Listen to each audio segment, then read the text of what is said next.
There's a reason most YouTube advice just doesn't work for small channels. And it's not because you're a bad creator. It's because the advice itself is engineered to keep you on a hamster wheel, chasing numbers that don't really move the needle. On July 29th, I completely changed my strategy. I stopped posting general videos about making money with AI and focused exclusively on documenting my journey to get this Faceless channel monetized. Since that day, I've ignored every piece of popular guru advice. I stopped losing sleep over my subscriber count, which is only at 44. I stopped caring about those hollow view milestones.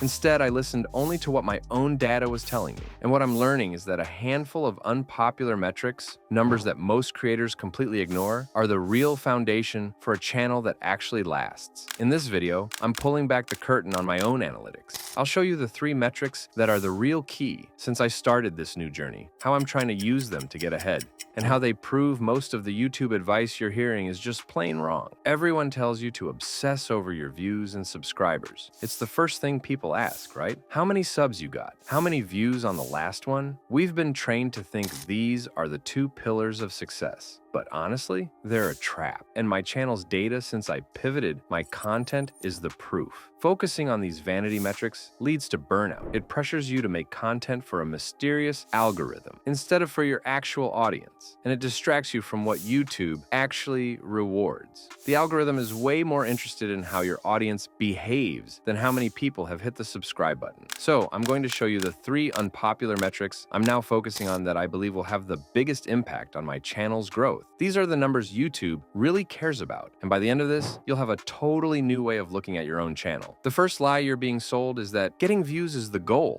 A view isn't the goal, it's a result. It's what happens after. You've won a battle that takes place before anyone even watches your video. The real metric you need to be obsessed with, the first unpopular number that truly matters, is your impressions click-through rate, or CTR. CTR is just the percentage of people who click on your video after seeing your thumbnail and title on their screen. This single number is the most honest feedback you will ever get. It tells you if your idea was compelling and if you won the war for attention on the YouTube homepage. Chasing views is like trying to fix a leaky bucket by just pouring more water in. Focusing on CTR is about plugging the leak itself. Want to see the proof? In July, I was doing what everyone said. Make a video, then slap a title on at the end. My CTR was a painful 1.7%, but since I pivoted on July 29th, my CTR up to August 5th has climbed to 2.4%. That earlier 1.7% was a disaster, but it was an honest disaster. That number told me my packaging was wrong, my ideas aren't landing, so I've flipped my process completely. I now start with the title and thumbnail. I'll spend an hour brainstorming combos before I even think about hitting record. I'm treating the packaging as the most important part because if nobody clicks, nobody watches. A 1.7% CTR was a clear signal that the algorithm had no reason to show my video to more people. Why would it? It was telling the algorithm that my video isn't a good match for the audience it's being shown to. So the views didn't come. Improving this single number is now my entire focus. The views will be a consequence of fixing my CTR, not the other way around. So here's the new game plan. Stop finishing your video and asking, what should I call this? Start your entire process by asking, what title and thumbnail would make someone stop scrolling and have to click? Your goal isn't a million views. Your goal is to create a package so irresistible that you can fix a broken CTR. Do that, and the views will eventually take care of themselves. The second piece of bad advice is to focus only on your total watch time. Gurus love to say that watch time is king, and while it's important, especially for hitting those initial 4,000 hours to get monetized, on its own, it's a seriously misleading metric. A 2-hour podcast will almost always have more total watch time than a 10-minute tutorial. But does that make it a better or more satisfying video? Not at all. With only 16 watch hours myself, I know that every single minute counts. This brings us to our second unpopular metric, the true signal for growth, audience retention. And more specifically, the shape of your retention graph. This graph shows you moment by moment what percentage of viewers are still watching. It's not just about how long they watch, it's about where they get bored and leave. This is the ultimate signal of viewer satisfaction. Since my pivot, I've completely ignored my total watch hours. Instead, I've been studying my retention graphs like a detective at a crime scene. Where are the big dips? Where are the flat lines? Where did I lose them? Here's a retention graph from one of my recent videos. Look at this massive cliff in the first 30 seconds. That's a classic mistake, a long, boring intro, where I probably rambled and didn't get to the point fast enough. And then you see these other dips throughout? Those are moments where I lost people. I haven't fixed this yet. My graphs still look more like a cliff dive than a gentle ski slope, but now I know exactly where the problems are. I can see the moments my video failed. The next video I make, I have a clear mission, no tangents. Every sentence must serve the promise I made in the title. My job is to fix that initial drop-off and smooth out the rest of the graph. That's what YouTube wants to see. It wants to promote videos that satisfy people. So, the new framework is this. Stop chasing a vague watch time number.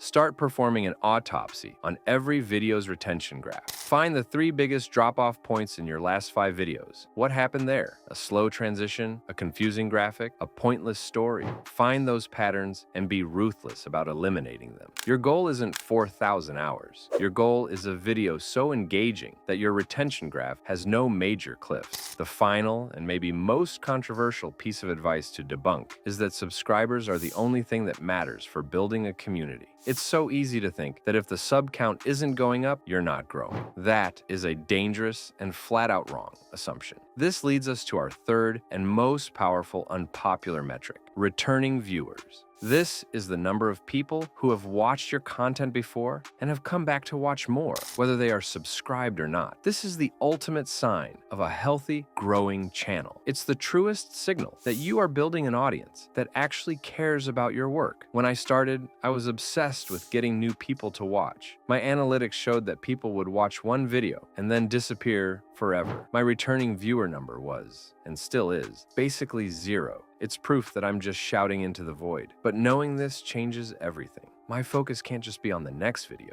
It has to be on giving people a reason to come back. By documenting my journey, I'm trying to create a series, a story that people might want to follow. I'm engaging with every single comment to build a real connection. Right now, the number of returning viewers is tiny, but it's the most important number on my dashboard. It's my North Star. YouTube sees this as a powerful signal. It shows that people are having a good session on YouTube that starts with my content, which encourages the algorithm to push my videos to even more new people. The framework here is transformative. Stop being obsessed with the total subscriber count. Start building a loyal core audience by focusing on returning viewers. Go into your YouTube studio, look at your audience analytics, and ask yourself, what can I create that would make someone want to come back for more? That's your new content strategy. Your goal isn't just more subscribers. It's to create a channel that people want to return to again and again. So let's toss out the old rulebook. Stop obsessing over subscribers. That number is a poor indicator of growth. The algorithm will find viewers for great content whether they're subscribed or not. Stop celebrating total views. It's a hollow victory if no one clicks or sticks around to watch. Instead, start using this data-driven framework. First, get obsessed with your click-through rate. Win the war for the click before you even hit record. Second, become a detective with your audience retention. Graphs. Your job is to surgically remove boredom and keep people watching. And third, think like a community builder and focus on your returning viewers. Make content that gives people a reason to come back. This is how you build a real channel without burning yourself out. You stop listening to the gurus and start listening to what your own data is telling you. Your analytics are a roadmap to success. You just have to look at the right map. If you want more brutally honest, data-driven advice for growing on YouTube, make sure you subscribe to AI Hustle Hub.